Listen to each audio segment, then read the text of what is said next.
Сперва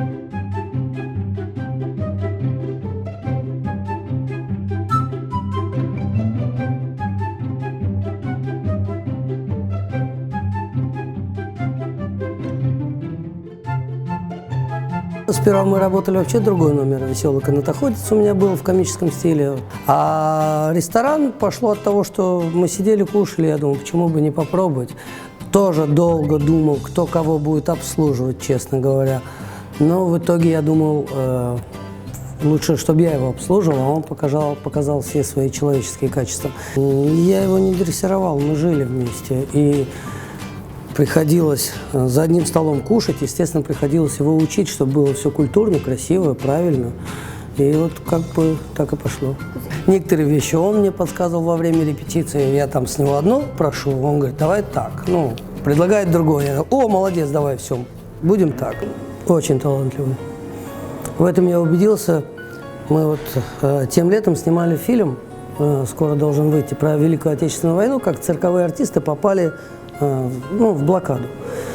И там есть момент, где детей последнее представление давалось в гетто, и вот для детей давалось представление, а потом типа их всех в камеру.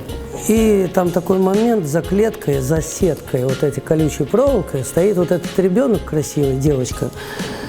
И так получилось, я его отпустил, он уже знал этого ребенка. Он ее прям за клетку так обнимал, и вот у него в глазах писк вот этот, в глазах такие. И вот он обнимал эту девочку, режиссер смотрел и говорит, ты ему что это объяснил? Я говорю, нет, понимаете, вот за колючей проволокой ребенок, для него это, он понравился ребенок, для него это было жалко, и он обнимал, он жалел эту девочку. А по фильму получалось, что после этого представления детей ведут в камеру. Газовую камеру. И это так прям совпало. И я, честно говоря, я сам стоял, смотрел со стороны, у меня аж самого слезы прослезились. Дома, когда он жил, он не жил в клетке, он спал вместе с нами в кровати, но потом его пришлось потихонечку переводить в обезьянник, потому что жизни нет, понимаете, вообще ни секунды. Это каждую секунду только за ним. Спать ложишься там. Пока он спит, слава богу, если он проснулся раньше тебя, он может, нашкодничать, и причем это в порядке вещей. Ты просыпаешься, начинаешь ругаться, папа, что тут такого? Тут ничего страшного. Вот он жил дома, к примеру, ребенку покупаешь мороженое, у меня еще 2 детей, обязательно надо было и ему купить. Не дай бог, если ему не купишь, а ребенку купишь, естественно, дома начинается у них стычки между собой. За игрушки дрались они там. Естественно, за всем этим следишь, стараешься так, чтобы всем все досталось.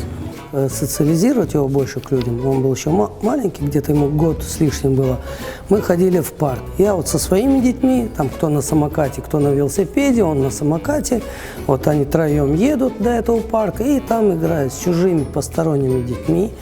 И вот дочку-то никто не обижал, а вот если сына обижали, он вставал на защиту. И мне приходилось там всех осаживать сразу. Тихо, тихо, тихо, все спокойно. Со временем, когда узнали, что там обезьяна, там с каждым днем все больше и больше детей было. И назад возвращались, такая вереница, толпа за мной. Я в цирк захожу, они в кассу в очередь становились. Самое главное в дрессуре – это терпение. Это дело надо любить. Я никогда не думал, что я буду дрессировщиком. Просто так получилось, и мне это очень понравилось. Без любви к своему делу у тебя ничего не получится. Ни дрессура, ни настройки. Если ты не будешь любить свое дело, ты будешь существовать, не процветать. Да, конечно, приедем, и в следующий раз приедем с Миком, с другим номером обязательно покажем еще, что можем. Поцелуй девочку, Мик, поцелуй. Пойдем кушать. Хороший. Кушать пойдем?